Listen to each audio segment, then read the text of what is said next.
Insert citations में है कि अगर आप बुक लिख रहे हैं, ठीक है, उसकी एक लाइन जो है वो आपने किसी ऑथर की ली है और आप वो ऑथर ऐड करना चाहते हैं कि किस ऑथर की आपने वो लाइन ली है, तो हम इंसर्ट साइटेशन का यूज़ करते हैं। अब जैसे हम इंसर्ट साइटेशंस में जाएंगे, वहाँ ऐड न्यू सोर्स में जाएंगे, वहाँ ऑथर का नेम लिख देंगे। जैसे यहाँ पे मैं कोई भी ऑथर लिख देती हूँ, जैसे कि फॉर एग्जांपल मैंने यहाँ पे अल्लामा इकबाल लिख दिया, अल्लामा इकबाल, और फिर मैंने टाइटल लिख दिया कि मैंने क्या टाइटल ऐड किया, कोटेशंस मैंने ऐड की, ठीक है। उसके बाद ईयर जो है वो मैं कोई भी दे दूँगी ईयर, उसके बाद सिटी में कुछ भी दे दूँगी।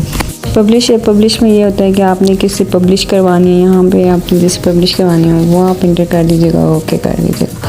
अब ये है कि इसने दे दिया है कि यहाँ पे जो है ना आपका ऑथर की, यानी कि ये जो कोटेशन से ये वो ऑथर आपका ऐड हो चुका है। इसी तरह कोई और आपने ऑथर देना है कहीं पे और दूसरी जगह पे, तो वहाँ पे भी आपने इसी तरह ऑथर का नेम, टाइटल दे देना है, ईयर दे देना है, उसकी सिटी दे देना है और कहाँ पब्लिश करवानी है वो आपने दे देना है। और आप देखेंगे यहाँ पे ना ये ऐड हो चुके हैं, जैसे कि यहाँ पे ऑलिव 1984।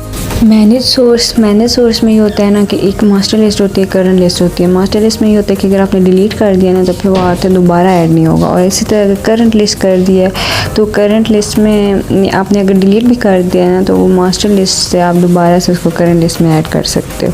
नेक्स्ट स्टाइल ये है कि आपने कुछ स्टाइल देना है तो वो आप दे सकते हो। ये चेंजेस होती हैं, थोड़ी बहुत चेंजेस हो रही हैं, ये देख लीजिएगा आप।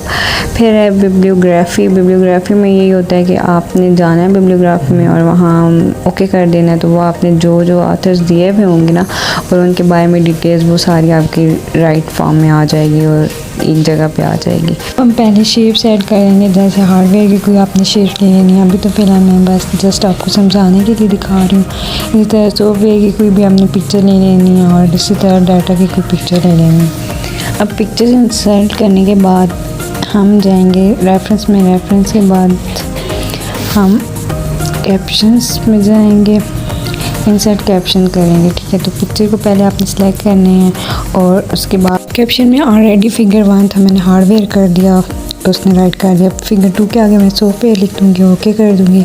उसने पिक्चर के नीचे जो है वो राइट फॉर्म में हमें दे देगा। इसी तरह मैंने थर्ड पिक्चर सेलेक्ट की, फिगर 3 लिखा हुआ आया और इसी तरह यहाँ पर मैंने फिगर 3 डाटा कर दिया और ये आपका जो है वो इंसर्ट कैप्शन ऐड हो गया। आगे आपके पास क्रॉस रेफरेंस में मैंने ना एंड नोट डाला, दी एंड वाला, ठीक है। जब मैंने इंसर्ट किया ना तो उसने मुझे छोटा सा आई शो करवा दिया। अब मैंने कंट्रोल और क्लिक करूँगी ना तो जैसे मैंने कंट्रोल क्लिक का ऑप्शन किया ना तो उसने मुझे इंसर्शन पॉइंट वहाँ शो करवा दिया जहाँ छोटा आई लिखा हुआ था। मार्क एंट्री में मेन एंट्री में मैंने डिज़ायर रिजल्ट्स लिख दिया, ठीक है, यानी रिजल्ट्स लिख दिया। रिजल्ट लिखने के बाद जब मैंने मार्क का ऑप्शन पे गई तो उसने मुझे ना मार्क एंट्रीज दिखाई। अब आप देख सकते हो कि हर एक के साथ ना ये मार्क एंट्रीज लग चुकी हैं। अगर आपने इसको रिमूव करना है तो आप होम इस तरह का ऑप्शन है जिससे आप प्रेस करें वो डिलीट हो जाएंगी। फिर है मार्क साइटेशन, हाँ मैंने कुछ एप्पल अनियन के नेम लिख दिए, ठीक है। और मार्क साइटेशन में गई, यहाँ पे मैंने इनकी कैटेगरीज बना दी। जैसे मैंने एप्पल की फ्रूट बनाई, अनियन की मैंने वेजिटेबल वाली बना दी एंट्री, और इसी तरह मैंने क्लॉथ की बना देनी है।